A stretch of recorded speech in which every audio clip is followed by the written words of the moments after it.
नमस्कार मित्रों, Kota online classes में आप सभी का स्वागत है। आज हमारा ये पेपर होगा, सेकंड ग्रेड के पेपर चल रहे हैं और सेकंड ग्रेड की प्रैक्टिस सीट आप लोगों के पास आ रही है रोज़ की रोज़। तो निश्चित रहिए और फोकस करते रहिए और ध्यान दीजिए। और पहली बार अगर देखते हो मित्रों तो निश्चित रूप से ज़रूर जुड़िए। कोटा ऑनलाइन क्लासेज आप लोगों के लिए इसी तरह से समर्पित हैं। तो मित्रों, कैसा लगता है आपको ज़रूर बताइएगा। इस मेहनत को क्या कंटिन्यू करना चाहिए ये भी ज़रूर बताइएगा। और टेस्ट सीरीज जिसको लेनी है, जो भी हिंदी से तैयारी कर रहा है, वो कोटा ऑनलाइन क्लासेज ऐप को डाउनलोड करके टेस्ट सीरीज़ को ज़रूर ज्वाइन करें। कोर्स, स्पेशल कोर्स मैंने रखा है, अभी ज़्यादा कोई प्राइज़ नहीं है। फर्स्ट ग्रेड सेकंड ग्रेड के लिए आप लोग ज़रूर ज्वाइन कीजिए, आपको बहुत बहुत मज़ा आएगा साथियों।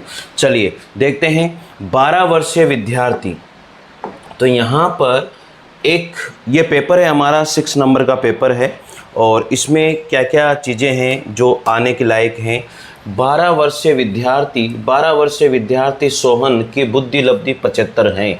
उसकी मानसिक आयु वर्षों में क्या होगी? तो उसकी मानसिक आयु वर्षों में क्या होगी साथियों? तो मैंने आपको बताया था, एक सूत्र था MA/CA × 100, इससे निकालना पड़ता है। तो वो कह रहा है 12 वर्षीय विद्यार्थी, तो उसकी जो वास्तविक आयु तो कितनी है? 12 है। अब उसकी मानसिक आयु पूछ रहा है ये, ठीक है ना, × 100। बस यही करना है। बुद्धि लब्धि कितनी है उसकी? 75 है। तो यहाँ पर ये देख लो, उसकी जो बुद्धि लब्धि है वो कितनी है? 75 है। बस इस तरह से ये क्वेश्चन आएगा। तो क्या कर दोगे आप लोग, यहाँ पर इसको इंटू कर दोगे। 75 को 12 से इंटू किया तो 75 × 12, तो 75 × 12 और यहाँ पर ऑब्लिक 100। बस इससे ये क्वेश्चन आ जाएगा, कोई भी दिक्कत वाली बात यहाँ पर नहीं होगी। तो 75 × 12 कितने हो गए? 12 पंजे 60 और ये हो गए 900। तो 900 और 900 में हम लोग जो है 100 का अगर भाग देते हैं तो ये आएगा टोटल 9। तो बुद्धि लब्धि जो है साथियों, उसकी मानसिक आयु कितनी हो जाएगी? क्या पूछ रहा है? उसकी मानसिक आयु कितनी हो जाएगी? 9 हो जाएगी साथियों।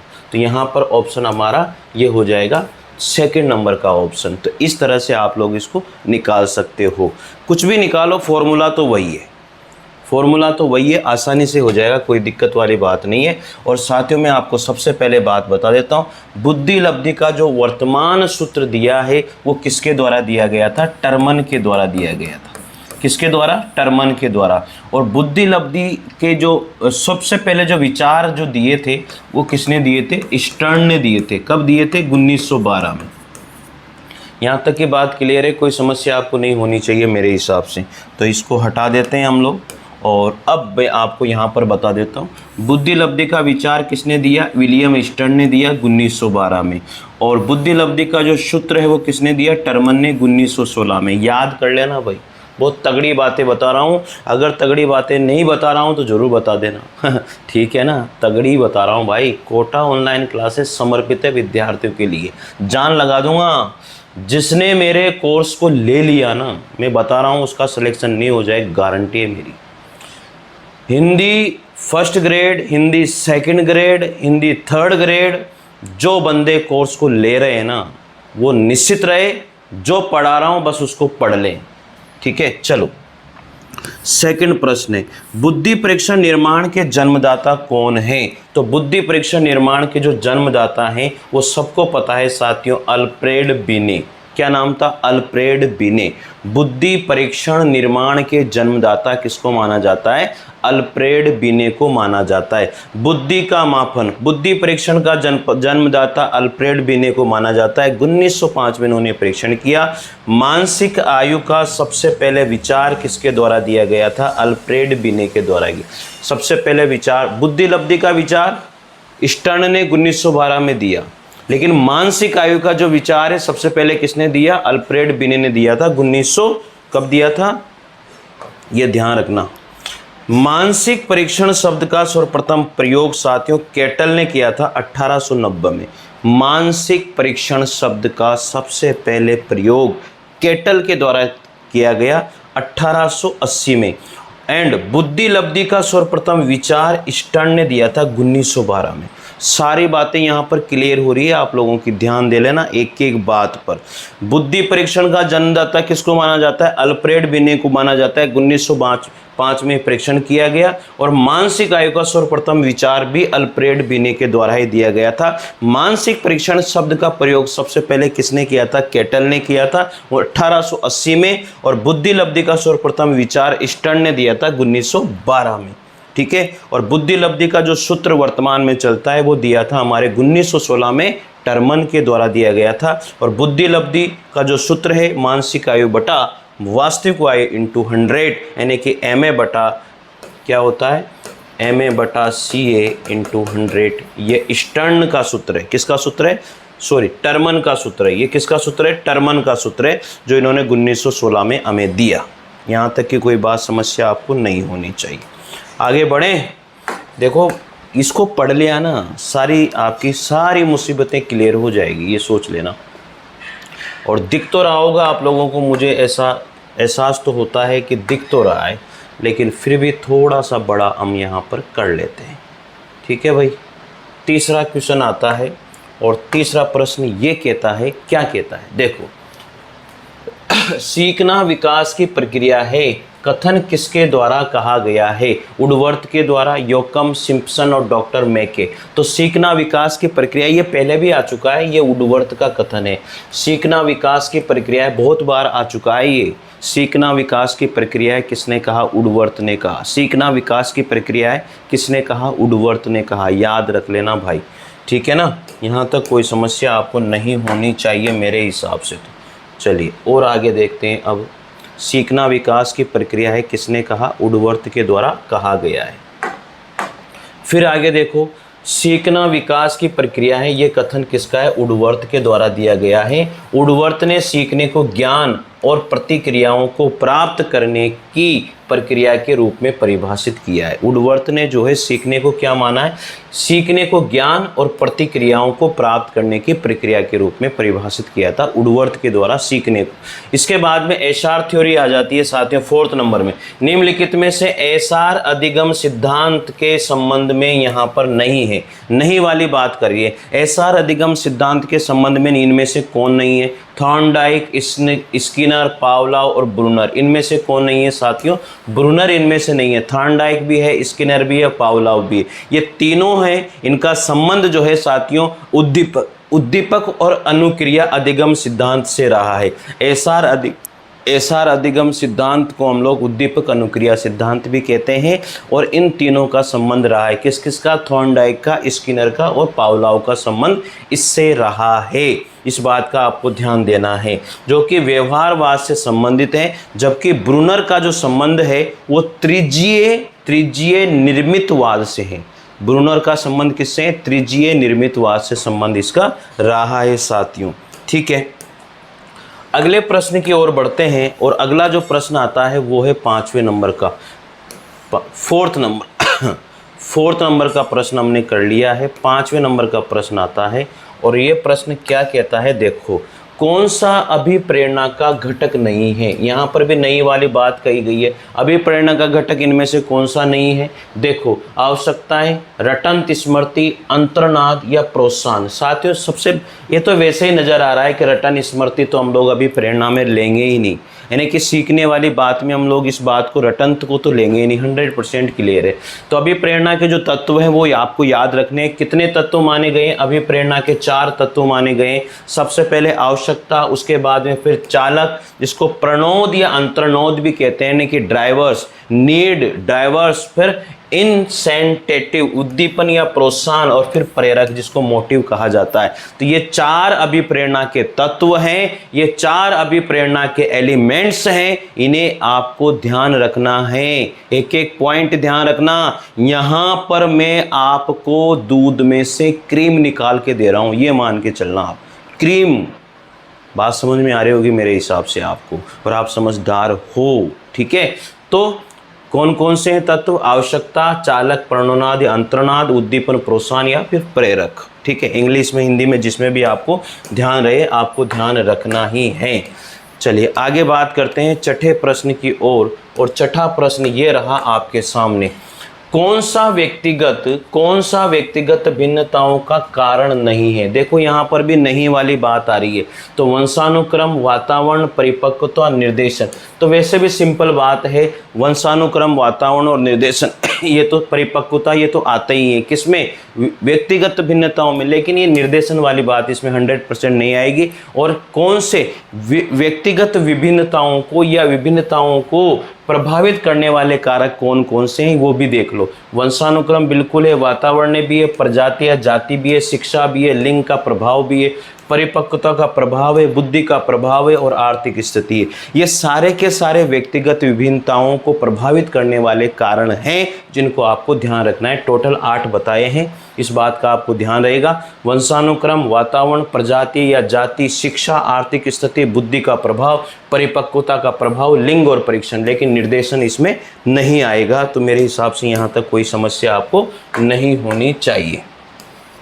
चलिए 7वां प्रश्न आता है, अल्बर्ट बांडुरा का प्रश्न है। बहुत इंपॉर्टेंट प्रश्न है भाई, ये प्रश्न बहुत इंपॉर्टेंट है। अल्बर्ट बांडुरा द्वारा दिए गए अधिगम सिद्धांत को से भी जाना जाता है। किस आधार पर इसको जाना जाता है? तो साथियों, जो अल्बर्ट बांडुरा है उस सिद्धांत को हम लोग जो है सामाजिक अधिगम का सिद्धांत कहते हैं, लेकिन इसको अवलोकनात्मक अधिगम सिद्धांत के नाम से भी जाना जाता है। याद रखना, अल्बर्ट बांडुरा ने जो सिद्धांत दिया है उसको सामाजिक अधिगम का सिद्धांत कहा जाता है, लेकिन इसका और भी नाम है, वो है अवलोकनात्मक अधिगम का सिद्धांत। साथियों, अगर मेरे से भी कोई गलती हो जाए, कोई आंसर मेरे से भी गलत हो सकता है, तो आप लोग ज़रूर कमेंट बॉक्स में बताइएगा कि इसका आंसर ये नहीं सर ये होगा। तो ऑब्जर्वेशनल लर्निंग थ्योरी भी हम लोग इसको कहते हैं। और ये कनाडा के रहने वाले थे। सामाजिक अधिगम का सिद्धांत इनके द्वारा दिया गया था, सोशल लर्निंग थ्योरी इनके द्वारा दिया गया था।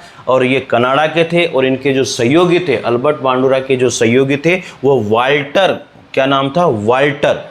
और इस सिद्धांत को, सामाजिक अधिगम सिद्धांत को हम लोग अनेक नामों से जानते हैं। सबसे पहला नाम है अवलोकनात्मक अधिगम का सिद्धांत, या फिर इसको कहते हैं प्रत्यक्ष अधिगम का सिद्धांत भी इसको कहा जाता है। कौन सा सिद्धांत? प्रत्यक्ष अधिगम का सिद्धांत भी इसको कहा जाता है। और भी इसके नाम है, प्रतिरूप अधिगम का सिद्धांत भी हम इसको कहते हैं। क्या कहते हैं? प्रतिरूप अधिगम का सिद्धांत भी इसको कहते हैं। 2 नाम हो गया, प्रत्यक्ष अधिगम का सिद्धांत, सामाजिक अधिगम के सिद्धांत की बात कर रहा हूँ, प्रत्यक्ष अधिगम का सिद्धांत, प्रतिरूप अधिगम का सिद्धांत और अवलोकनात्मक अधिगम का सिद्धांत, या फिर सामाजिक संज्ञानात्मक सिद्धांत भी इसको कहा जाता है। नोट कर लेना इन सारी बातों को। संज्ञानात्मक सामाजिक अधिगम का सिद्धांत भी इसको कहा जाता है। एक और नाम है इसका, उसको बोलते हैं अनुकरण अधिगम सिद्धांत। क्या नाम है? अनुकरण अधिगम सिद्धांत भी इसको कहा जाता है। प्रयोग छोटे बालक पर ही किए जाते हैं, ऐसा अल्बर्ट ने कहा। वह जीवित जोकर पर या बेबी डॉल पर प्रयोग किए। प्रयोग किसकी से किए? छोटे बालक पर किए हैं, जिसका नाम था अल्बर्ट। जिसका नाम क्या था? अल्बर्ट। और उसके बाद में इन्होंने जीवित जोकर के ऊपर प्रयोग किए, उसके बाद में इन्होंने बेबी डॉल के ऊपर प्रयोग किए। तो ये सारी बातें आपको इस सामाजिक अधिगम सिद्धांत में याद रखनी है, सोशल लर्निंग थ्योरी। ठीक है, आगे बात करते हैं। 8वें नंबर का प्रश्न है, शिक्षा मनोविज्ञान मनोविज्ञान की वह शाखा है जो शिक्षण एवं सीखने से संबंधित हैं। शिक्षा मनोविज्ञान मनोविज्ञान की वो शाखा है जो शिक्षण एवं सीखने से संबंधित हैं। ये कथन साथियों किसके द्वारा दिया गया था?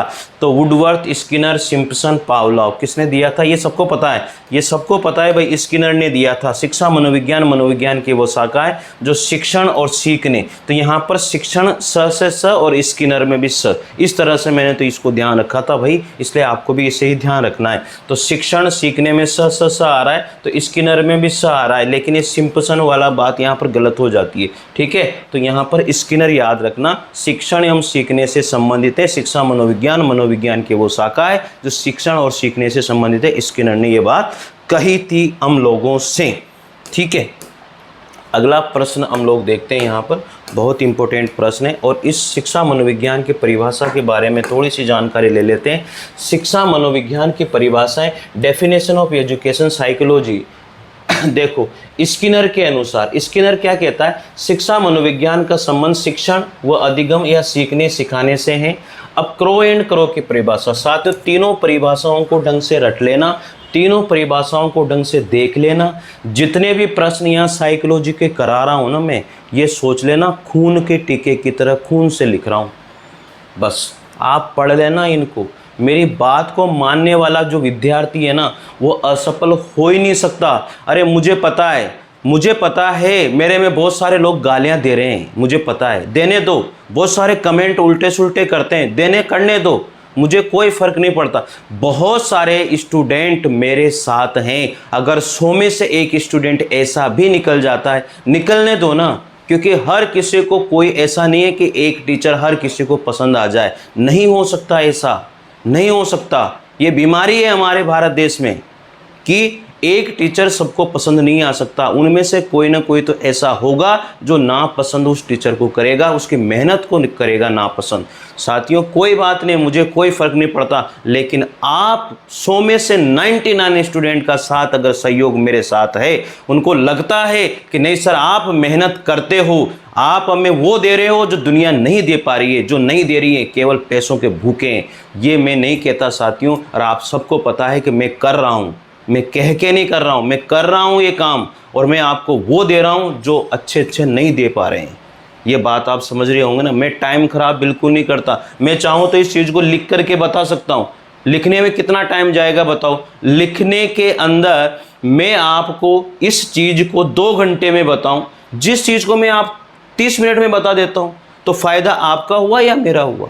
अरे आपका हुआ ना फ़ायदा। कितने टाइम की बचत हुई है, आप खुद सोचिए। लेकिन कोई बात नहीं, लोग गालियाँ देते हैं, देने दो ना यार, मुझे क्या फ़र्क पड़ता है। अगर 100 में से एक गाली भी दे रहा है तो कोई बात नहीं, वो उसका ओपिनियन है, वो देने दो उसको, कोई फ़र्क नहीं पड़ता। दुनिया में बहुत तरह के लोग होते हैं, लेकिन साथियों अगर 100 में से 99 अगर साथ होते हैं ना, तो फिर पावर होती है, दम होती है। इसलिए साथियों विश्वास के साथ जुड़िए, विश्वास के साथ चैनल से जुड़िए साथियों। और मैं फिर कह रहा हूँ आप लोगों से, आपका फ़ायदा ही होगा।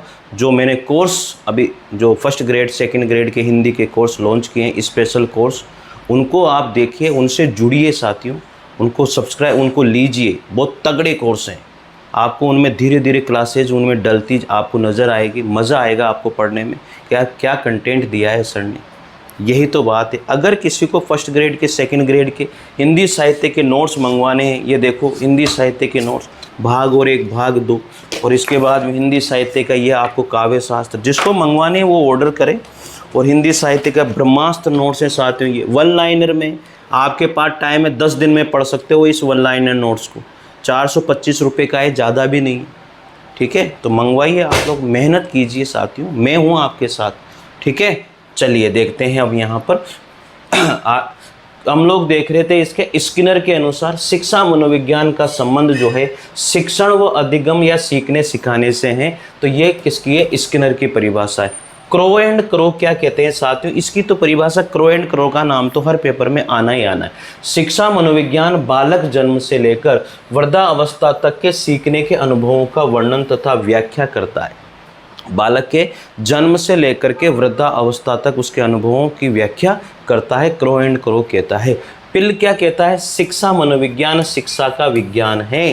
पिल ने क्या कहा? शिक्षा मनोविज्ञान शिक्षा का विज्ञान है। ऐसा कहने वाले कौन है? पिल साहब हैं, ठीक है। अगला 90 नंबर का प्रश्न है, मनोविज्ञान की निम्न शाखाओं में से अनुप्रयुक्त मनोविज्ञान कौन सा है? साथियों ये वाला प्रश्न हजारों बार आ गया यार, और आज तक इस प्रश्न का कोई तोड़ नहीं मिला भैया, ठीक है ना। तो ध्यान रखना कौन कौन से जो है साथियों वो मनोविज्ञान की शाखाओं में अनुपयुक्त माना जाता है। असामान्य मनोविज्ञान, प्रयोगात्मक मनोविज्ञान, शिक्षा मनोविज्ञान और तुलनात्मक मनोविज्ञान। तो साथियों मनोविज्ञान की शाखाओं में अनुपयुक्त जो मनोविज्ञान है वो है शिक्षा मनोविज्ञान, ठीक है, एजुकेशन साइकोलॉजी। तो कौन कौन से अनुपयुक्त मनोविज्ञान हैं जिनके बारे में मैं आपको बता रहा हूँ। यहाँ पर देखो कौन कौन से अनुपयुक्त मनोविज्ञान हैं। तो ये रहे अनुपयुक्त मनोविज्ञान आपके पास में, और इनको अच्छे से देख लेना भाई। एक तो शिक्षा मनोविज्ञान है पहले नंबर पर, औद्योगिक मनोविज्ञान दूसरे नंबर पर, सैन्य मनोविज्ञान तीसरे नंबर पर, परामर्श मनोविज्ञान चौथे नंबर पर, नैदानिक मनोविज्ञान 5वें नंबर पर, अपराध फोरेंसिक मनोविज्ञान 6ठे नंबर पर, कानूनी विधि मनोविज्ञान 7वें, खेल मनोविज्ञान 8वें, अभियोगिक मनोविज्ञान 9वां, उपभोक्ता मनोविज्ञान और व्यक्तित्व मनोविज्ञान, ये 10वां। तो ये 10 अनुपयुक्त मनोविज्ञान है जिसे आप लिख लेना अपनी कॉपी के अंतर्गत, और ये क्वेश्चन आता है। पहले मनोवैज्ञानिक प्रयोगशाला की स्थापना किसके द्वारा की गई थी? गाल्टन, केटल, पेस्टोलॉजी या हुंट, किसके द्वारा की गई थी? हुंट के द्वारा की गई थी। ये तो आपको सबको पता है, इसमें तो कोई दो राय नहीं है, ये तो सबसे पहले ही हम लोग पढ़ते हैं, ठीक है ना। हुंट के द्वारा की गई थी। विलियम हुंट ने 1879 में जर्मनी के लिपजिंग शहर में करी थी। साथियों, कब करी थी? विलियम हुंट ने 1879 में जर्मनी के लिपजिंग शहर में पहली मनोवैज्ञानिक प्रयोगशाला की स्थापना करी थी। और इसने, साथियों ये मतलब तगड़ा प्रश्न है भाई, और इसने जो है इसने मनोविज्ञान को दर्शन शास्त्र से अलग करके एक स्वतंत्र विषय के रूप में हमें बताया था। इसने दर्शन शास्त्र को अलग करके एक स्वतंत्र रूप में हमें बताया इस मनोविज्ञान को। बहुत तगड़ा प्रश्न है, इसका आप लोग थोड़ा सा ध्यान रखना भाई, ठीक है ना। चलिए 11 नंबर का प्रश्न है, टोरेंस के सृजनात्मक परीक्षण द्वारा किस तत्व का मापन नहीं होता है? टोरेंस के सृजनात्मक परीक्षण के द्वारा किस तत्व का मापन नहीं होता है, ये बात कर रहा है। लचीलेपन का होता है, मौलिकता का होता है, धारा प्रवाह का होता है, तर्क का कोई मापन नहीं होता टोरेंस के सृजनात्मक परीक्षण से। तो यहाँ पर जो सृजनात्मक परीक्षण के जो तत्व हैं वो बताए गए हैं। एलिमेंट ऑफ क्रिएटिविटी कौन कौन सा है? सबसे पहला धारा प्रवाह, फिर मौलिकता, लचीला या लोचशीलता या नमनीयता को बोलते हैं, और विस्तारण या विस्तार कहते हैं। तो ये इन चारों का ही जो है सृजनात्मक परीक्षण टोरेंस के, साथियों उसका मापन हो सकता है, लेकिन तर्क का कोई मापन नहीं होता। इस क्वेश्चन को ध्यान रख लेना, 11 नंबर के प्रश्न को मैं फिर बता रहा हूं आप लोगों को।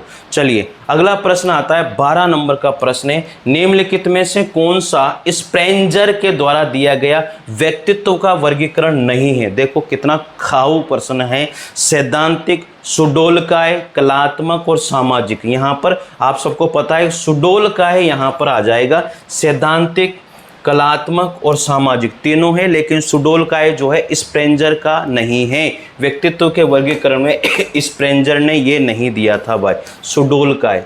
तो चलिए हम लोग यहाँ पर देखते हैं इनकी व्याख्या को। इनकी व्याख्या बहुत तगड़ी व्याख्या है। समाज शास्त्रीय दृष्टिकोण के आधार पर इसके प्रतिपादक थे स्प्रेंगर। इनकी पुस्तक थी टाइप ऑफ मन, ठीक है, मैन। अब देखो यहाँ पर इन्होंने सैद्धांतिक व्यक्तित्व दिया, आर्थिक व्यक्तित्व, सामाजिक व्यक्तित्व, राजनीतिक व्यक्तित्व, धार्मिक व्यक्तित्व और सौंदर्यात्मक व्यक्तित्व। ये सारे व्यक्तित्व का इन्होंने परीक्षण किया है भाई, लेकिन सुडोलकाय का कोई मतलब नहीं है, इसलिए यही आ जाएगा। सैद्धांतिक है, कलात्मक है, सामाजिक है, सुडोलकाय नहीं होगा, ठीक है ना। तो और भी है, इनको ध्यान रखना। स्प्रेंगर ने जो है समाजशास्त्र दृष्टिकोण के आधार पर परीक्षण किया था। वो कौन कौन से? सैद्धांतिक, आर्थिक, सामाजिक, राजनीतिक, धार्मिक और सौंदर्यात्मक, इनका परीक्षण ये किया जाता है, बाकी का नहीं, ठीक है। चलिए 13 नंबर का प्रश्न है, प्रासंगिक अंतर्बोध परीक्षण। ये तो आता है यार, ये प्रश्न बहुत बार आता है। प्रासंगिक अंतर्बोध परीक्षण किसके द्वारा दिया गया था? ये सबको पता होना चाहिए। लेफोर्ड बेलक। किसके द्वारा दिया गया था साथियों? लेफोर्ड बेलक के द्वारा दिया गया था। हो जाएगा याद, कोई दिक्कत नहीं है। प्रासंगिक अंतर्बोध परीक्षण देखो मैंने तो इसका ध्यान रखने का एक ही तरीका बताया था कि जो अंतर्बोध परीक्षण है, बोध से बेलक, इस तरह से याद किया था इसको, ठीक है। तो प्रासंगिक अंतर्बोध परीक्षण किसके द्वारा दिया गया था? लिफोर्ड बेलक के द्वारा दिया गया था। तो इसको टीए विधि भी हम लोग कहते हैं। थेमेटिक एप्रिसिएशन टेस्ट इसको कहा जाता है। थेमेटिक एप्रिसिएशन टेस्ट भी इसको कहते हैं। और ये बहुत बार मैंने आपको इसकी व्याख्या अनेक बार मैंने आपको करके बता दी है, कितने कार्ड होते हैं, कितना क्या होता है। इसको टीए परीक्षण भी इसको कहा जाता है, तो उसकी व्याख्या मैं दोबारा नहीं बताऊंगा। अच्छे समायोजन की क्या विशेषताएं होती है? अब अच्छा समायोजन क्या होता है? सहनशीलता, आत्मविश्वास में कमी, संवेगात्मक अस्थिरता, अनियमित दिनचर्या। अनियमित दिनचर्या कैसे हो सकती है? संवेगात्मक अस्थिरता नहीं है, आत्मविश्वास में कमी नहीं है, तो अच्छे संवेग, अच्छे समायोजन की विशेषता है सहनशीलता। अगर दोनों आपस में एक दूसरे सहनशील रहेंगे तो समायोजन हो सकता है, अन्यथा नहीं। अब समायोजन की विशेषताएं देख लो भैया क्या क्या होती है। समायोजन की सारी विशेषताएं लिख दी मैंने, समायोजन कहीं से पढ़ने की जरूरत ही नहीं है अब आप लोगों को। देखो आप, निरंतर चलने वाली गत्यात्मक प्रक्रिया है समायोजन। समायोजन शारीरिक और मानसिक संतुलन बनाए रखने की योग्यता है। समायोजन एक उपलब्धि और प्रक्रिया है। समायोजन व्यवहार और वातावरण दोनों में परिवर्तन कर सकता है। समायोजन मानसिक स्वास्थ्य से संबंधित है। समायोजन बहुआयामी प्रक्रिया है। सामाजिक, शारीरिक, व्यवसायिक, घरेलू, लैंगिक, मानसिक, विद्यालय आदि समायोजन में दो रूप में होता है। कैसे कैसे? व्यक्तित्व समायोजन, खुद के साथ समायोजन करना, और अंतर व्यक्तित्व समायोजन, एक व्यक्ति का दूसरे व्यक्ति के साथ समायोजन करना। समायोजन द्विधास्तात्मक प्रक्रिया है। समायोजन व्यक्ति व वातावरण के मध्य अच्छे संबंध करने में भी लाभदायक है। समायोजन का अंतिम लक्ष्य स्व प्रत्यक्षीकरण कारण है। समायोजन एक सकारात्मक है, उद्देश्यपरक संशोधनीय प्रक्रिया है। समायोजन अनुरूपता की अवस्था है। समायोजन दोनों तरह की हो सकती है। ठीक है, समायोजन का पूरा डिटेल, समायोजन का पूरा काखा आप लोगों को बता दिया गया है। चलिए अब आता है 15 नंबर का प्रश्न, और 15 नंबर का प्रश्न क्या कहता है?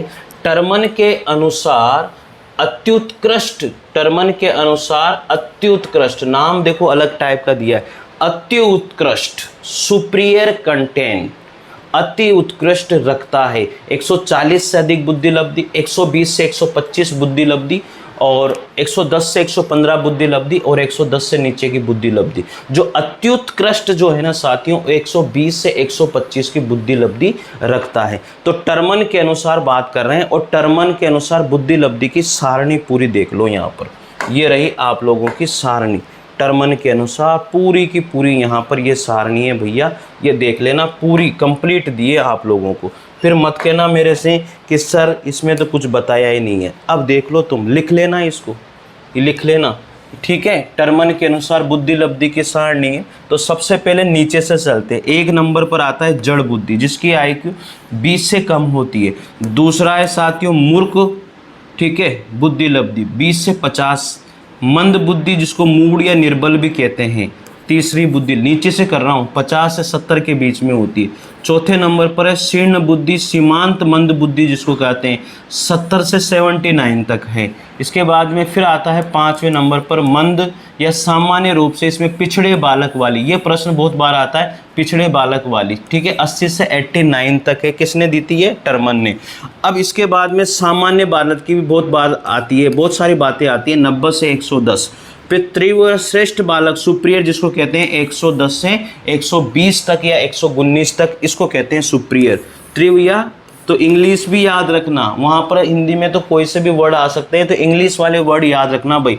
अति श्रेष्ठ, अति तीव्र, वेरी सुप्रियर 120 से 139 तक, प्रतिभाशाली 140 से ऊपर तक। तो इस तरह से ये सारी टर्मन की बुद्धि लब्धि इनके जो द्वारा एक सारणी बनाई गई वो पूरी कंप्लीट मैंने आपको बता दी है, ठीक है। चलिए आगे बात करते हैं। अब अगला प्रश्न है 16 नंबर का प्रश्न, और यह प्रश्न क्या कहता है मेरे मित्रों? ब्रिजेज के अनुसार उत्तेजना भाग है शारीरिक विकास का, मानसिक विकास का, सामाजिक विकास का, संवेगात्मक विकास का। किसका भाग है साथियों? ये संवेगात्मक विकास का भाग है, और यहीं से ही उत्तेजना प्रकट होती है। संवेग अगर नहीं हो तो कुछ भी होने वाला नहीं है। तो संवेगात्मक विकास वाली बात इसमें 100% राइट है। ब्रिजेज यानी कि महिला मनोवैज्ञानिक, ब्रिजेज कौन है? एक महिला मनोवैज्ञानिक हैं। संवेगात्मक विकास का सिद्धांत दिया इन्होंने 1932 में। इसके अनुसार जन्म के समय संवेग नहीं होता, केवल उत्तेजना पाई जाती है, ब्रिजेज ने कहा। उसके बाद दुख और आनंद संवेग की उत्पत्ति होती है। उसके बाद दुख और आनंद दो संवेग की उत्पत्ति होती है। दुख संवेग से भय, घृणा, क्रोध का जन्म होता है, तथा आनंद से उल्लास, अनुराग का जन्म होता है, और अनुराग से हर्ष संवेग का जन्म होता है, और 2 वर्ष में होता है। तो साथ ही उन्होंने कहा जन्म के समय उत्तेजना, ए यानी कि दुख, भय, घृणा, क्रोध, और बी आनंद, उल्लास, अनुराग और हर्ष 2 वर्ष में होते हैं। तो साथियों याद रखना, जन्म के समय तो ये सारे के सारे संवेग आ सकते हैं, लेकिन दूसरी बात है कि आनंद जो संवेग है वो 2 वर्ष में आ सकते हैं। आनंद, उल्लास और अनुराग ये तीनों 2 वर्ष में कंप्लीट हो जाते। तीसरे माह में कौन कौन से संवेग आते हैं? दुख और आनंद। छठे माह में भय, घृणा और क्रोध आ सकता है। और 2 माह में साथियों इसके बाद में है 12 माह में उल्लास और अनुराग आ सकता है। 18 माह में ईर्ष्या और 24 माह में हर्ष।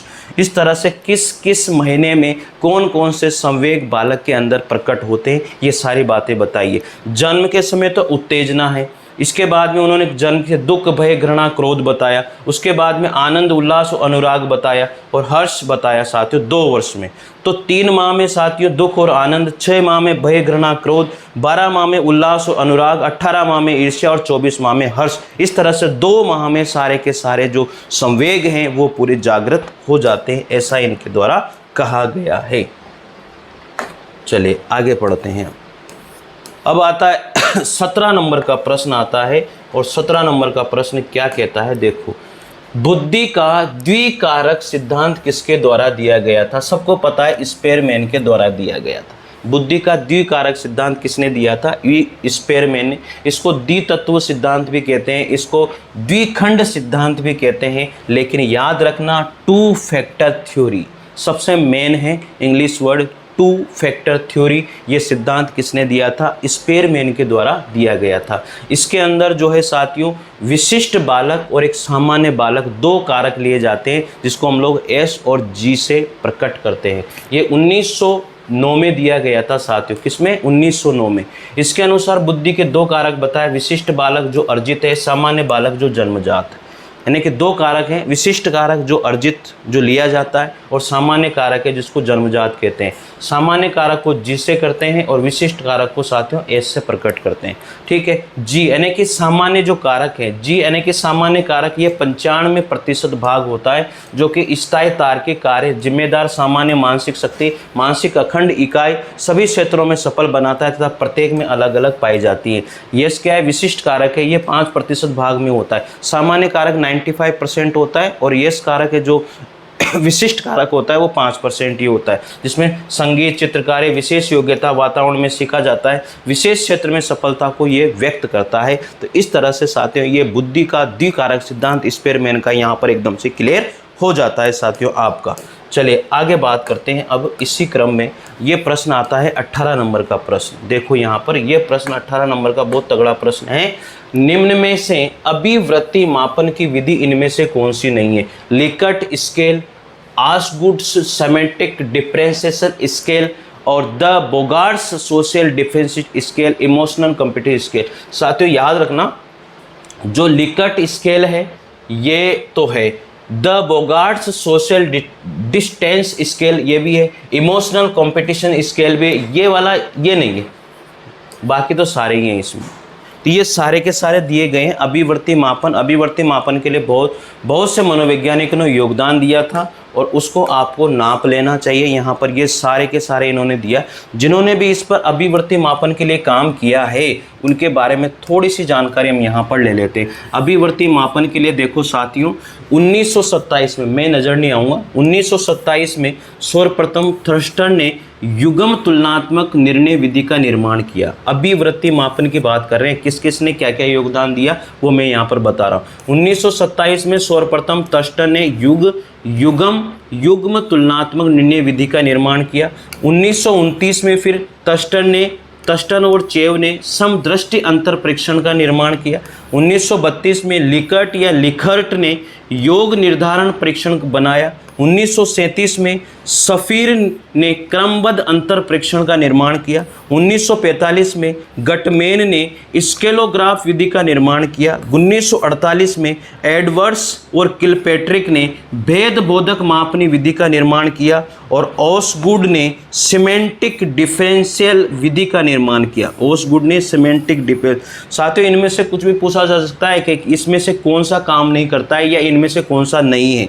1953 में वह बोगार्ट्स ने सामाजिक अंतर मापन परीक्षण का निर्माण किया। तो साथियों ये सारे के सारे परीक्षण जो है अभिवृत्ति को मापने वाले परीक्षण हैं। मेजरमेंट ऑफ एटीट्यूड, ये ध्यान रखना भाई, ठीक है, याद हो जाएगा, यहाँ तक कोई समस्या नहीं होनी चाहिए। 19 नंबर के प्रश्न की ओर बढ़ते हैं। कौन सा रुचि का पहलू नहीं है? कौन सा यहाँ पर रुचि का पहलू नहीं है? अब कौन सा यहाँ पर रुचि का पहलू नहीं है? देखो भाई, जानना, अनुभव करना, इच्छा करना या गति करना। तो साथियों कौन सा रुचि का पहलू नहीं है? गति करना। जानना, अनुभव करना, इच्छा करना रुचि है, ठीक है, लेकिन गति करना कोई रुचि नहीं आती। रुचि के पहलू कौन कौन से? ज्ञानात्मक यानी कि जानना, भावात्मक, अनुभव और इच्छा क्रियात्मक। याद रखना 3 है, ज्ञानात्मक में जानना, भावात्मक में अनुभव और क्रियात्मक में इच्छा। ये रुचि के पहलू हैं भैया, एस्पेक्ट और इंटरेस्ट। व्यक्तित्व समायोजन की प्रत्यक्ष विधि कौन सी है? 20 नंबर का प्रश्न है। व्यक्तित्व समायोजन की जो प्रत्यक्ष विधि है वो कौन सी है? शोधन, प्रक्षेपण, प्रतिगमन या बाधा निराकरण। तो यहाँ पर व्यक्तित्व समायोजन की जो प्रत्यक्ष विधि है वो है बाधा निराकरण विधि, जिसको रिमूविंग हर्डल्स कहा जाता है। प्रत्यक्ष विधि ये चेतन रूप में होती है, बाधा का विनाश, अन्य उपाय की खोज, लक्ष्य और प्रतिस्थापन यानी कि बदलना और व्याख्या करके निर्णय देना, ये 4 इसमें देखे जाते हैं। तो साथियों ये थे हमारे 20 प्रश्न आज के, जिनको हमने अच्छी तरह से कर लिया है। और इन 20 प्रश्नों में आपके जो है ना 50 प्रश्न छुपे हुए हैं। कितने प्रश्न? 50 प्रश्न छुपे हुए हैं, ये मान के चलो। इन 20 प्रश्नों को जिन्होंने कर लिया, ये सोच लेना उन्होंने आज साइकोलॉजी के 50 प्रश्न कर लिए। एक एक प्रश्न बहुत ज़बरदस्त प्रश्न है साथियों। अच्छा लगे तो ज़रूर कमेंट करके बताना और टेस्ट सीरीज हिंदी की ज़रूर लेना। मैं फिर कह रहा हूँ, कोटा ऑनलाइन क्लासेज ऐप को डाउनलोड करना। इन सभी की PDF आपको ऐप के ऊपर ही मिलती है। थैंक यू, धन्यवाद साथियों।